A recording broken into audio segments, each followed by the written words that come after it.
இயற்கையாக விளையக்கூடிய இந்த ருத்ராட்சம் அப்படின்னு சொல்லக்கூடிய ஒரு அபூர்வமான மிக சிறந்த ஒரு மணி.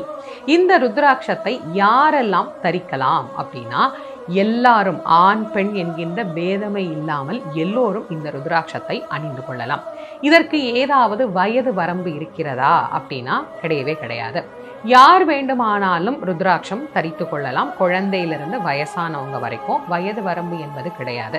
இந்த ருத்ராட்சம் அணிந்து கொண்டால் என்னவெல்லாம் செய்யக்கூடாது அப்படின்னா, மது, மாமிசம், புகை இது இருக்கக்கூடாது. புகை பிடிக்கக்கூடாது, மது அருந்தக்கூடாது, மாமிச உணவு சாப்பிடக்கூடாது, அதிகமாக பொய் பேசக்கூடாது. இவை இந்த ருத்ராட்சத்தை போட்டுக்கொண்டு செய்யக்கூடாத செயல்கள். சரிங்க, நாங்க மாமிச உணவு சாப்பிடுகிறவர்கள் தான், ஆனால் இந்த ருத்ராட்சம் போட்டுக்கணும் அப்படின்னு எங்களுக்கு ரொம்ப ஆசையா இருக்கு.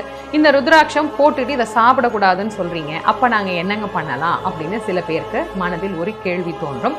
நீங்க ருத்ராட்சம் போட்டுக்கங்க. அசைவ உணவு சாப்பிடக்கூடிய காலம் அப்படிங்கிறது உங்களுக்கு தெரியும் இல்லையா? அந்த காலத்தில் இந்த ருத்ராட்சத்தை கழட்டி வச்சுட்டு அன்னைக்கு முழுக்க நீங்க அந்த ருத்ராட்சத்தை அணிந்து கொள்ளாமல் அடுத்த நாள் காலையில நீங்க குளிச்சுட்டு மறுபடியும் அந்த ருத்ராட்சத்தை நீங்கள் அணிந்து கொள்ளலாம். ஆக ருத்ராட்சத்தை யார் அணியலாம், யார் அணியக்கூடாது அப்படிங்கிற ஒரு தெளிவு இப்போ உங்களுக்கு கிடைச்சிருக்கும்.